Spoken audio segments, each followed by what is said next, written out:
मित्रों नमस्कार। ज्ञान मार्शल माइंड में आपका स्वागत है।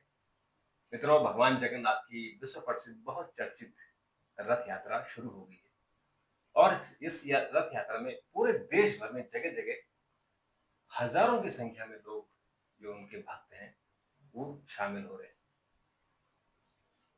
ये यात्रा रथ यात्रा बेसिकली भगवान जगन्नाथ जी अपनी मौसी के घर जाते हैं।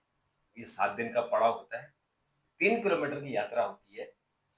ये 3 किलोमीटर की ही क्यों होती है? उनकी कौन मौसी है? क्यों वो हर साल इसी वक्त जाते हैं? क्यों बीमार पड़ते हैं? इसके बारे में हम चर्चा करेंगे। लेकिन मित्रों, अगर आपने हमारा पिछला वीडियो नहीं देखा तो जरूर देखिए। उसमें हमने बताया था कि जगन्नाथ यात्रा शुरू कैसे हुई, उसके पीछे क्या कहानी है और उसके रहस्य क्या है। और आज हम दूसरी कड़ी आपको बता रहे हैं कि मौसी जिनके घर भगवान जगन्नाथ हर साल जाते हैं वो कौन है। और इस बारे में हम हमारे शोधार्थी और हमारे विशेषज्ञ डॉक्टर प्रदीप मिश्र जी से बात करेंगे। डॉक्टर साहब, आपका बहुत-बहुत स्वागत है।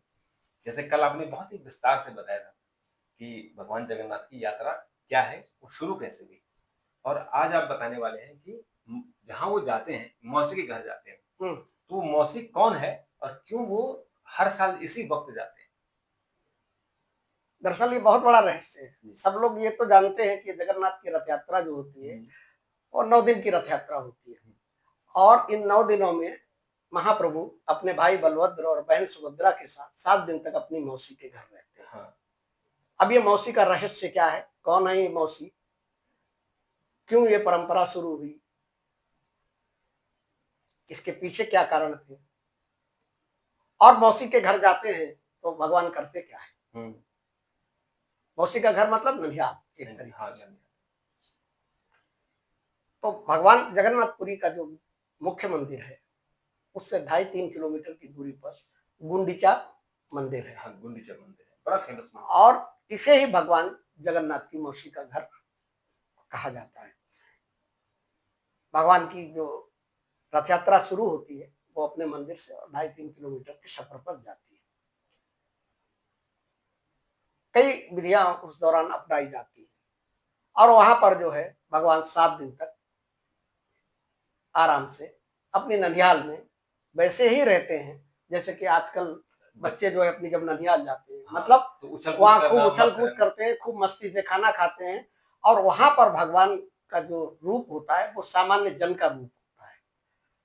भगवान वाला रूप वहां पर नहीं होता है। उस देवत्व से अलग हटकर वो आम इंसान की तरह, आम नागरिक की तरह जीवन जीते हैं 7 दिनों में बिल्कुल। और इस जीवन का पूरा महत्व देते हैं। जो ये गुंडीचा मंदिर है जिसे जगन्नाथ जी की मौसी कहा जाता है, दरअसल अगर देखा जाए तो ये कोई देवी नहीं है और कोई ऐसा पौराणिक पात्र भी नहीं इनके बारे में कोई उल्लेख है जिससे ये कहा जाए कि ये कौन है, क्या है। लेकिन हमारे पुराणों में लिखा है कि जो मालव के राजा, जो उड़ीसा के राजा जो थे, इंद्रदुमन, इंद्रदुमन जिन्होंने मंदिर बनाया। जिन्होंने मंदिर बनाया था और और जिन्होंने जो भगवान सबरी जात के लोगों से भगवान को लेकर आए थे उनको, तो उनकी पत्नी के नाम पर ये गुंडीचा मंदिर है और यहाँ पर उन्होंने कुछ दिन तपस्या भी की थी। ये मौसी के रूप में पूजा जाता है। अब कुछ परंपराओं में कहा गया है कि ये मौसी का जो प्रतीकात्मक अर्थ है, जो सांकेतिक अर्थ है, वो अर्थ ये है कि ये वृंदावन जैसा है। कारण क्या है कि जब आप गुंडीचा मंदिर में आप जाएंगे और आप देखेंगे तो वहां पर वैसा ही माहौल बना माहौल उसी रहता है, तरह से है। उसी का वन वगैरह का, जैसे कि मतलब बहुत ज्यादा ये नहीं है। और भगवान भी जितने 7 दिन वहां रहते हैं तो वहां कोई उनका श्रृंगार, स्वर्ण आभूषण वगैरह इस तरीके की चीजें नहीं पहने हुए होते हैं। वहां बच्चों की तरह ही बिल्कुल रहते हैं अपने परिवार के साथ। है क्या कि इसके पीछे एक पौराणिक कथा है कि जब भगवान श्री कृष्ण मथुरा से द्वारिका गए थे तो अपनी सखी राधा और जो उनकी सहेलियां थी और जो ब्रजवासी थे, उन्होंने भगवान से एक वचन लिया था कि एक बार वो साल में जरूर मिलने मिल आएंगे गए। और उसी भावना से ये जुड़ी हुई है भगवान तब जगन्नाथ की तब रथ से यात्रा। प्रथा शुरू हुई। और इस दिन भगवान को खिचड़ी का भोग लगाया जाता है, अर्पित किया जाता है, जो कि उनकी मौसी के प्रति प्रेम का प्रतीक है। जिस समय राजा इंद्रदुमन ने अधूरी मूर्तियों को मंदिर में स्थापित किया था, उसी समय एक भविष्यवाणी हुई थी कि भगवान जगन्नाथ साल में एक बार अपनी जन्मभूमि जाएंगे। उनकी ननिहाल भी वहीं थी, तो वहां जरूर जाएंगे। उसी प्रतीकात्मक में ये गुंडीचा मंदिर जो है बनाया गया है। तब से राजा इंद्रदुमन ने एक परंपरा शुरू कर दी, आषाढ़ शुक्ल द्वितीया के दिन भगवान को उनके अपने घर जाने की व्यवस्था कर दी, जिसे आज मौसी का घर कहा जाता है, ननिहाल कहा जाता है। और तब से ये रथ यात्रा की परंपरा चली आ रही। अब देखिए सवाल ये उठता है कि भगवान जब अपने परिवार के साथ, अपने भाई और बहनों के साथ जब अपनी मौसी के घर पहुंचते हैं तो उन 7 दिनों में करते क्या है? तो भगवान इसी मंदिर में, गुंडीचा मंदिर में विश्राम करते हैं। और गर्मी के इन 7 दिनों में, चूंकि समय मौसम गर्म होता है, इन 7 दिनों के प्रवास को विश्राम और शीतलीकरण कहा जाता है। माना यह जाता है कि इस समय भगवान अपनी जो देवीय स्वरूप की जो जिम्मेदारियां हैं उनको मुख्य मंदिर में छोड़कर यहाँ बिल्कुल सामान्य नागरिक की तरह छुट्टी मनाने, विश्राम करने, और उसको बोला भी जाता है विश्राम करना है। और वहां पे चूंकि काफी वन वगैरह भी बने हुए, तो वहाँ माहौल भी ठंडा रहता है, मौसम भी ठंडा रहता है। तो ये माना जाता है कि शीतल प्रवास, इस 7 दिनों को शीतल प्रवास कहा जाता है। और यहाँ पर क्या है, देखिए मंदिर के अंदर क्या है कि एक दर्शन की व्यवस्था है, उसके तहत लोग दर्शन करते हैं। लेकिन इस गुंडीचा मंदिर में, ये जो मौसी का घर है भगवान की, यहाँ पे आम सामान्य नागरिक जो है वो भी जाता रहता है और उसी के बीच में रहते हैं, सामान्य नागरिकों के बीच में रहते हैं। इन 7 दिनों के दौरान यहाँ पर कीर्तन होते हैं, भजन होते हैं और कृष्ण की रास लीला और बाल लीलाओं का वर्णन होता है। तो ये जो है, मतलब वृंदावन में जो उनका जीवन था बाल स्वरूप का, उस जीवन को पुनर्जीवित किया जाता है यहाँ पे, और अपनी भगवान अपनी उन यादों में खो जाते हैं। इन्हीं दिनों में क्या होता है कि कई और भी पर्व बनाए जाते हैं। रथी यात्रा होती है, लक्ष्मी नारायण विग्रह का आगमन होता है, हरि सायन एकादशी होती है, ये पर्व सारे मनाए जाते हैं, साथ साथ वहां परंपराएं चलती रहती है। अब है क्या कि देखिए, रथ यात्रा का धार्मिक महत्व इतना क्यों माना जाता है? रथ यात्रा का धार्मिक महत्व ये माना जाता है कि भगवान सामान्यतः गर्भगृह में रहते हैं, उनकी मूर्तियां गर्भगृह में, लेकिन इस रथ यात्रा के दौरान वो भक्तों के बीच में आते हैं और भक्त जो है उनके लकड़ी के रथों को खींचते हैं। ऐसा माना जाता है कि इस रथ यात्रा में शामिल होने से, इसका प्रसाद ग्रहण करने से और इसके रथ को खींचने से आदमी के सारे पापों को मुक्ति मिल जाती है। अब 7 दिन तक रहने के बाद जब बहुधा यात्रा होती है, उस दिन भगवान जो है वापस लौट जाते हैं। जो वापसी की यात्रा होती है इसको बहुधा यात्रा कहते हैं। देखिए, रथ यात्रा के दौरान भगवान का पूरा श्रृंगार होता है, सारी चीजें होती है, लेकिन मौसी के घर पहुंचते ही फिर वो सामान्य रूप में आ जाते हैं।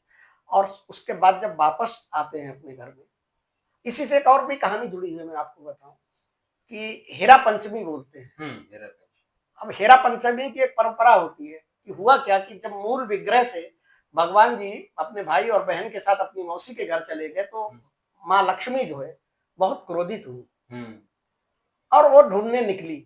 ढूंढते ढूंढते निकल कर वो जो है हेरा पंचमी की जो रस्म होती है, उस दिन वो पहुंची वहां पर गुंडीचा मंदिर, मौसी के घर पहुंच गई और उन्होंने ये कहा कि आप अकेले क्यों चले आए, हमको क्यों नहीं लेके आए? तो उस समय देखिए, आप इसके संकेत समझिए, उस समय भगवान जो है जैसे कि एक आम पति अपनी पत्नी को समझाता है, उस तरीके से भगवान जो है सामान्य उसमें जो है उनको समझाते हैं, और वो उस परंपरा को हेरा पंचमी बोला जाता है। अब इसको लेकर एक सबसे बड़ी सवाल ये उठता है कि भाई ये रथ यात्रा शुरू क्यों हुई, इसके पीछे क्या परंपरा थी? उसके पीछे 2-3 परंपराएं बताई जाती हैं कि एक बार भगवान की जो बहन है सुभद्रा, उन्होंने भगवान से कहा कि दिन भर हम यहीं बैठे रहते हैं मंदिर में, हमारी भी इच्छा होती है कि नगर भ्रमण किया जाए, घूमा जाए, थोड़ा बाहर निकला जाए। तो और अपने पुराने घर की तरफ चला जाए, जैसे कि बहनें, छोटी हाँ, बहन जो होती है भाइयों से हाँ, कि अपने अनुग्रह घर करती हैं। घर देख के आ जाए। हाँ, तो उन्होंने कहा कि भाई उसके दर्शन किए जाए। उन्होंने कहा कि मैं भी चाहती हूँ कि लोग आपसे प्रेम करते हैं, आपके मंदिर में आके दर्शन करते हैं और आप बाहर भी जाते रहते हैं, लेकिन हमको कोई अवसर नहीं मिलता कि हम भी बाहर जाएं। भगवान जगन्नाथ को और उनके भाई बलराम को, बलभद्र को, उनको अपनी बहन की ये इच्छा लगी कि ये इच्छा पूरी करनी चाहिए। हाँ, तो भगवान जगन्नाथ ने कहा कि अगर आपको आपकी ऐसी इच्छा है तो हम तुम्हें पूरे नगर का भ्रमण भ्रमण कराएंगे करा दें। और रथ पर चल के। और देखिए, आप विशेषता देखिए इस रथ यात्रा की, एक तरफ भगवान जगन्नाथ का होता है, एक तरफ बलभद्र का होता है रथ, और बीच में बहन होती है। ये देखिए सामान्य सुरक्षा सुरक्षा के तहत हाँ, दोनों भाई बहन को बीच में लेकर बीच में। चलते हैं। अलग अलग रथ से जाते हैं, एक रथ में नहीं होता है। और कल मैंने बताया था कि तीनों रथ के नाम भी अलग होते हैं। नाम, भगवान जगन्नाथ का जो होता है नंदी घोष नंदी होता है, घोष, बलराम जी का जो है वो ताल ताल ध्वज होता ताल है, ध्वज, और दर्प दलन ध्वज जो दर्पदलन है है, वो रथ सुभद्रा जी और का। इनकी हाइट भी, हाँ, एक की जो नंदी घोष है वो 44 फीट, हम्म, और जो ताल ध्वज है वो 42, हाँ, और फिर तीसरा जो है वो 42 फीट, 42 फीट, 42। माने 44, 42 और 40 फीट। हाँ, अलग मतलब मतलब वो आकार में ये सबसे बड़ा भगवान का, उसके बाद फिर बलभद्र जी का, और उसके बाद फिर सुभद्रा जी का। सबसे छोटा जो है छोटा वो सुभद्रा जी। सुभद्रा जी का होता है। तो ये परंपरा जो है, इसके पीछे ये जोड़ा जाता है। दूसरी परंपरा जो है वो उनके, उन्होंने जो वचन लिया था वो परंपरा थी, उसके तहत वो जो है एक सांकेतिक रूप से अपने घर पे जाते हैं और उसी को मौसी की यात्रा कहा जाती है। और डॉक्टर साहब इसमें एक और कहानी है जो गुंडीचा मंदिर की, हाँ, कि गुंडीचा को लेकर ऐसा ही कहा जाता है जैसे अभी आपने जिक्र किया, कि जो इंद्रद्युम्न राजा थे, जब वो भगवान की जो मंदिर बनाने को लेकर वहाँ भगवान की मूर्ति स्थापित करने के लिए जब ब्रह्मदेव के पास गए, तो उस दौरान उनकी पत्नी गुंडीचा वो वहाँ तपस्या करने के लिए गुफा में चली गई। तब उन्होंने कहा था जगन्नाथ जी को कि आपको यहाँ मुझे मिलने आना होगा। तो वो भी एक परंपरा बताते हैं कि वो फिर हर साल वो वहाँ गुंडीचा में जाते हैं, जहाँ पे गुंडीचा मंदिर है। तो ये कहानी जैसे आपने कहा कि ये कोई चरित्र नहीं है, हाँ, कोई कोई ऐतिहासिक नहीं है, हमारे तो ये सिंबॉलिक है, सिंबॉलिक और है, एक कहानी ये भी है। तो अलग-अलग मुझे लगता है कि जैसे चूँकि हमारा भगवान के प्रति एक प्रेम है, प्रेम है। तो अलग-अलग उस प्रेम को दर्शाने के लिए लोगों ने अलग-अलग अलग अलग कहानियाँ अलग अलग कहानियां बना दी। अगर हमारे पौराणिक ग्रंथों में देखा जाए, हमारे किसी धार्मिक ग्रंथों में देखा जाए, तो इस तो तरीके का इसे कोई जिक्र पौराणिक पात्र और ये नहीं कि है एक और कोई सिंबॉलिक है, सिंबॉलिक। जिनको जो नगरवासी हैं, उनको दर्शन देना है। हाँ, क्योंकि उनकी तबीयत खराब हो गई, 15 दिन बाद वो जब स्वस्थ होके लौटे, तो वो जनता को दर्शन देने के लिए जनता के बीच चले गए। तो ये सिंबॉलिक है कि वो गुंडीचा मंदिर तो तक जाते कई हैं। चीजें हैं ना जुड़ी हुई। हाँ, देखिए उसमें एक तो ये है कि बहन की इच्छा थी हाँ, कि हमको नगर भ्रमण करना है, हाँ, तो और बहन की इच्छा पूरी कर दी। हाँ, एक इच्छा ये थी जो अपना सखियों से और अपने राधा से और जो ब्रजवासियों से वचन दे के आए थे, उस वचन को पूरा करते हैं। हुँ, तीसरी ये है कि ये वचन था, ये उन्होंने कहा था कि आप हमारे दर्शन करने यहाँ पर आएंगे, हमने यहाँ तपस्या की है, हुँ, लेकिन वहां कोई ऐसी इस तरीके की कोई मूर्ति वगैरह नहीं है। अब देखिए इसके बाद क्या होता है कि 7 दिन विश्राम करने के बाद 9वें दिन जो है उनकी बात, एक दिन जाने का, 7 दिन विश्राम, और 9वें दिन जो है उनकी वापसी होती है। वापसी को बहुड़ा यात्रा कहा जाता है। इस अंतिम दिन सुनावेशा नाम की एक रस्म होती है, हुँ, और ये रस्म क्या होती है कि जैसे ही भगवान वापसी की ओर होते हैं, हुँ, तो उनको बड़े स्वर्ण आभूषणों से उनको फिर से पहनाया जाता है, हाँ, क्योंकि फिर वो राजा के रूप में, हाँ, यहाँ तो वो मौसी के घर जा मौसी रहे के हैं। घर है तो बच्चों के रूप में, बालक रूप हाँ, में है, सामान्य नागरिक के रूप में। लेकिन फिर से जब वो जाते हैं तो जगन्नाथ, जग के नाथ, जगत के नाथ है जगन्नाथ को फिर है ना, स्वर्ण द्वारिकाधीश आभूषणों है, से उनका स्वागत। भगवान विष्णु है, उन्हीं का स्वरूप है। हुँ, तो उनको फिर से उनका बड़े तरीके से श्रृंगार किया जाता है, और फिर वो श्रृंगार करने के बाद जो है उनको वापस ले जाया जाता है। बिल्कुल। इसी दौरान समावेश के दिन मुख्य द्वार पे, मुख्य मंदिर के जब द्वार पे, जो सिंह द्वार जिसे बोलते हैं, वहां पे रथ खड़े हो जाते हैं, और तब जो है इस सुनावेश का आयोजन किया जाता है। उनको अच्छे तरीके से भारी विशाल जो स्वर्ण होते हैं उनसे सजाया जाता है, और ये दृश्य देखने लायक होता है। लाखों लोग वहां पर करते हैं। ये परंपरा जो है 15वीं शताब्दी में राजा कपिलेंद्र ने शुरू की गई थी। और देखिए एक और रस्म होती है वापसी में, बड़ी रस्में होती है, जैसे मैंने बताई। एक होती है अधरा पन्ना की रस्म, पन्ना की रस्म, अधरा पन्ना। अधरा पन्ना जैसे पन्ना नहीं अपने आप ही आ जाता है, गर्मी होती है तो गर्मी में शरीर को ठंडक रखने के लिए पन्ना पीते हैं आम का। तो यहाँ पर जो है ये पन्ना का अधरा पन्ना नाम की एक प्रक्रिया अपनाई जाती है, एक परंपरा की जाती है। और इसमें क्या होता है, भगवान तीनों भगवान अपने अपने रथों पर विराजमान हैं, तो बड़े बड़े मटकों में एक विशेष मीठा पेय जिसे अधरपना कहते हैं, अधरापना कहते हैं, उसको भरा जाता है। और ये मटके इतने बड़े होते हैं कि भगवान रथ पर होते हैं और उनके ओंठ तक होते हैं तीनों भगवान के। आप ये समझिए इतने बड़े बड़े मटकों में किया जाता है। उसका माना जाता है कि ये पेय उन अदृश्य आत्माओं और रक्षक देवताओं के प्यास बुझाने के लिए होता है जो यात्रा के दौरान रथों के साथ चलते हैं और रथों की व्यवस्था को देखते हैं, जो अदृश्य शक्तियां हैं उनके बारे में। फिर जो है आखिरी दिन, जो अंतिम दिन होता है, उसको नीलाद्री विजय करके बोलते हैं। और उस दिन देवताओं को रथों से बाकायदा उतारा जाता है सम्मान के साथ और उनको वापस मुख्य मंदिर के गर्भगृह में रख दिया जाता है अपने स्थान पर। और इसके साथ ही महापर्व का जो है समापन हो जाता है। तो ये रथ यात्रा देखिए, इसके प्रतीकात्मक रूप भी है, सांकेतिक रूप भी है, सर्व समाज की समावेशी रूप भी है। और एक देखिए इस रथ यात्रा के दौरान और एक विशेष होती है कि एक भगवान कितना समावेशी है, सबको कैसे देखते हैं। साल वेद की मजार है। मंदिर के पास से निकलते हैं, जब जैसे ही रथ यात्रा शुरू होती है 200-250 मीटर की दूरी पे सालवेग की मजार है। सालवेग मुस्लिम योद्धा हुआ करता था, मुगल शासक का। तो उस दौरान जब रथ यात्रा निकलती थी, वो भी रथ यात्रा में शामिल होना चाहता था, लेकिन मुस्लिम होने के कारण उसको शामिल नहीं होने दिया गया।